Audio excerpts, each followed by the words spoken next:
U yigit bir boy insonni qo'yini boqar ekan, kasb shu. Kelishilgan 5 dirham. 5 dirham evaziga qo'yini boqib berar ekan. Bir qancha muddat boqibdi. Qo'ylari soni ko'payibdi. Kunlar kelib, haligi qo'y egasi boy aytibdiki, tezda qo'ylarimni sot, pulni jamla.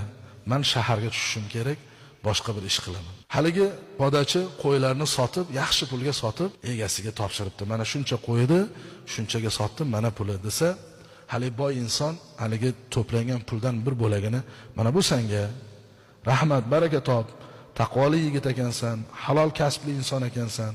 Sani deb qo'ylarimga baraka kirib ketdi. Yaxshi bir foyda qildim. Bu mendan senga evaz. Men endi sen bilan ko'rishmayman deb bersa, haligi yigit aytibdiki, uzr, men sizni pulingizni ola olmayman debdi. Nega ola olmaysan desa, chunki siz bilan biz 5 dirhamga kelishganmiz. 5 dirhamni berdingiz haqqimni. Bundan ortig'i menga halol emas endi. Shunda birdan haligi boy inson qotib qoptida, qo'lini ochib duo qilib, "Ya Rob, buni topgan 5 dirhamiga barakot ber. Halol kasb deb menam bergan narsamni olmadi" deb duo qilib ketibdi. Endi yigit yana yashash kerak, yana kasb qilish kerak. Boshqa bir ovulga, qishloqqa boribdi. Qarasa, bir bashang kiyingan, chiroyli, qimmat kiyim kiygan insonni, tijoratchini atrofida ko'p odamlar yig'ilib turgan ekan. Hali yigit boribdi-da, odamlardan so'rabdi, "Kim bu odam?" desa, bu halol tijoratchi.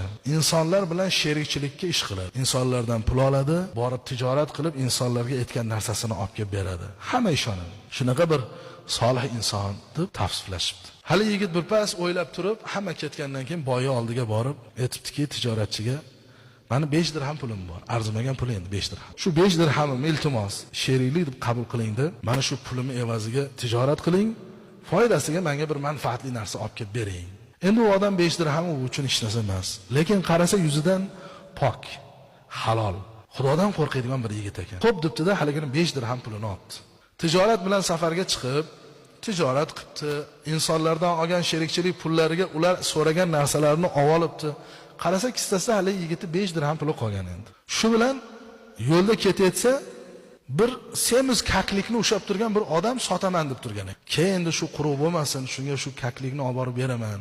Tijorat bo'lmadi endi deb 5 dirhamga hali kaklikni sotib olibdi. Kaklik nihoyatda semiz ekan. Ko'p don yegandan don yetkazib bera olmayapman deb egasi sotib otgan ekan. Hali kaklikni olib o'sha qishloqdan chiqib boshqa qishloqqa kirsa, odamlar jamlanib turgan ekan. Qarasa tijoratchining qo'lida kaklik bor. Shartda borib ushashibdi, aytishibdiki, "Shu kakligingni sotasanmi?" debdi.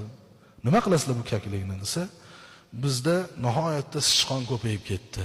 Biz hatto shu kakligingning og'irligicha tilla berishga rozimiz. O'zimizga ham, dunyomizga ham, ekinlarimizga ham zarar beryapti. Zora shularni ko'rsa-yu, sichqonlar kamaysa, yo'q bo'lsa" desa, haligi inson o'ylab qopti. "Xo'p, nima berasizlar evaziga?" "Qancha chiqsa shuncha tilla beramiz. Bizda tilla ko'p." Kaklikni qo'yib, vaznicha tilla berishdi. Endi u tijoratga pulini ko'paytirib kelaman degan u. Keyin kepti o'z yurtiga, kelsa hammasiga berib, qarasa haligi faqir yigit kutib turibdi. "Ke" debdi-da, quchoqlab bag'riga bosib, "Sen haqiqatda halol pok inson ekansan. Alloh taolo sening 5 dirhamingni 5 kilo tillaga almashtirdi. Qanday qilib? Sen uchun bir kaklik oldim. Yo'ldan chiqib kakligingni 5 kilo tillaga alishtirishdi. Mana bu seni haqqingda 5 kilo tilla bergan ekan." Qarang, azizlar, halollik, kasbda halollik, haromdan uzoq bo'lishlik tijoratimizga baraka bersa beradiki, ziyon bermaydi. Yo moddiy oshishi mumkin, yoki ma'naviy oshishi mumkin. Baribir halol bo'lgan inson yutqizmaydi, xorizor bo'lmaydi. Harom bo'lgan insonni bugun rizqida e'tiborsiz bo'lib, haromdan ko'paytirayotgan inson dunyosi ko'payib ketayotgan bo'lishi mumkin. Uyi ko'payib ketayotgan bo'lishi mumkin, mashinasi ko'payib ketayotgan bo'lishi mumkin. Lekin bir kun albatta u birovning haqqi bo'lgani uchun xalqimizning tilida aytganda teshib chiqadi.